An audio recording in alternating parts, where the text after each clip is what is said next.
What's going on? So I feel like I don't make a lot of Dragon Rift content for the very simple reason that I think that Dragon Rift is very self-explanatory. Once you start realizing that all you have to do is just, like click on a thing, read the thing, and then don't do that thing, or in some cases do that thing, right?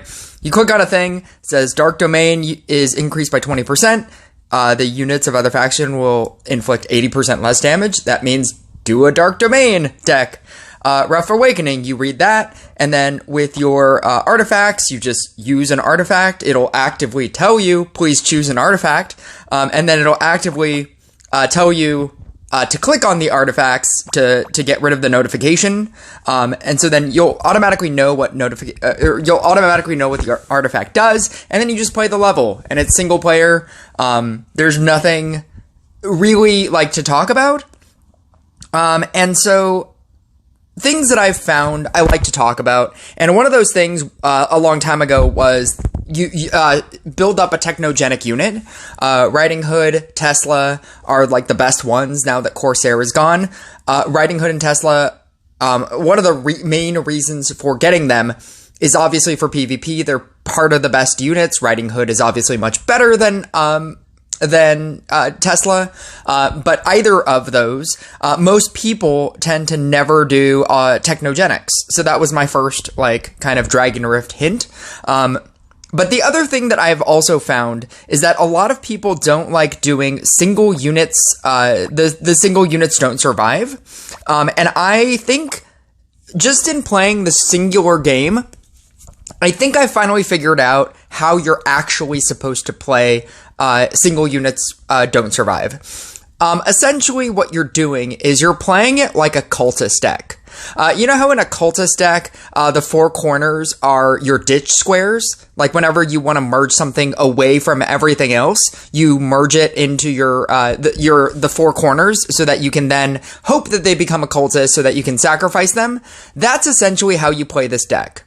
A lot of it is money management, because you always have to have all of your squares full. And as long as you have all of your squares full, the only things that will get eaten are the cultist squares, the four corners. Knowing this, how you build your board is just everything that's around it. And then you just boost everything that... so for instance, I'm running a Floral Frenzy Blade Dancer, and so what I'm gonna set up is double T setup.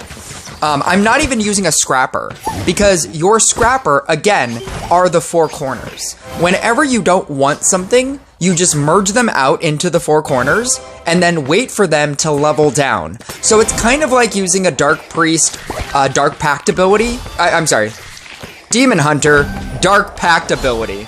The Dark Pact ability that lowers a unit one level down so that you can then, you're able to then use it eventually, because then it'll get lowered. It'll either lower down to nothing, or it'll lower down to something that you can use.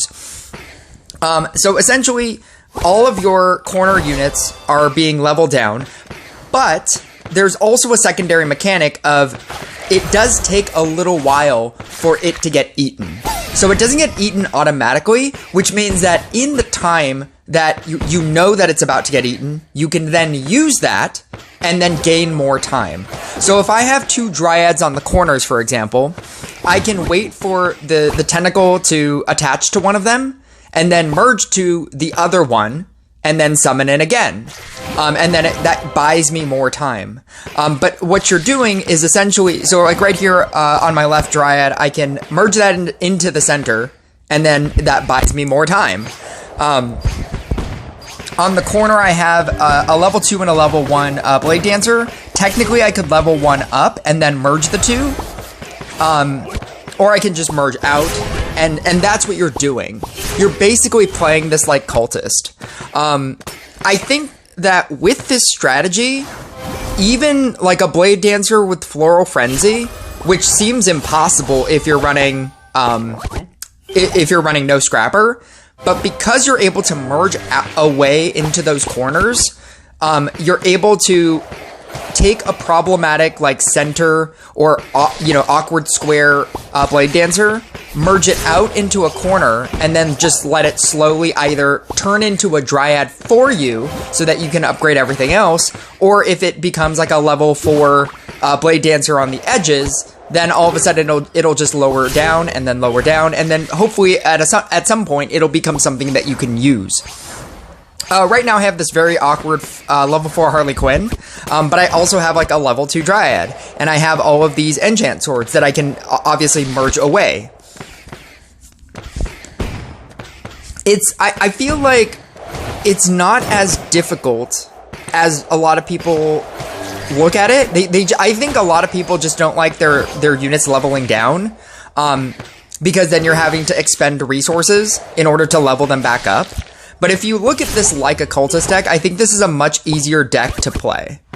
And you'll see by the end of this video, that's pretty much all I wanted to say, that I think it's not that difficult to play as long as you understand how it works.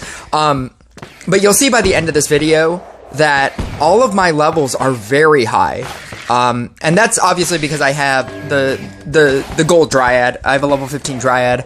But all of my levels, you're able to like level up all of your things very high using just scrappers. Very specifically scrappers. I wouldn't use, I'm sorry, Dryads. Using very specifically Dryads. I wouldn't use scrappers because your entire goal in this modifier is to always have mana so that you can keep summoning in.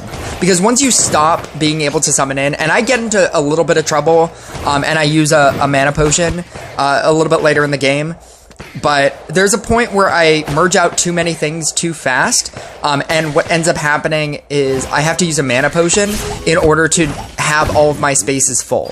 Because once you start having once you stop having a full board, you do run the risk of potentially things on the inside getting eaten as well. You just constantly have to have a full board the entire game. But yeah, enjoy. I hope this helps, and I hope this allows you to start doing those single units won't survive, and that it's not that hard.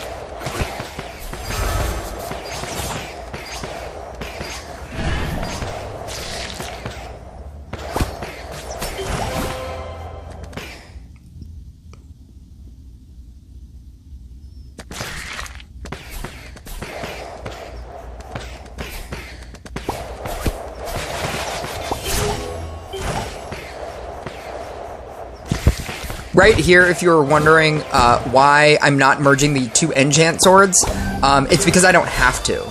And that's part of the waiting. See, like right now, now that they both are have tentacles, that's when you choose to do something about it.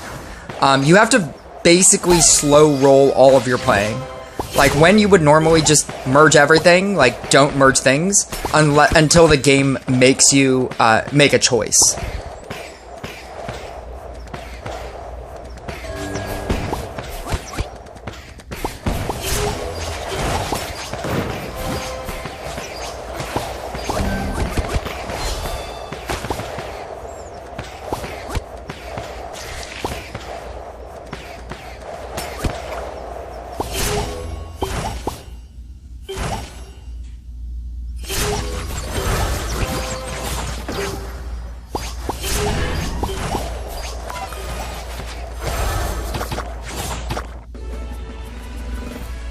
I'll catch you guys next video.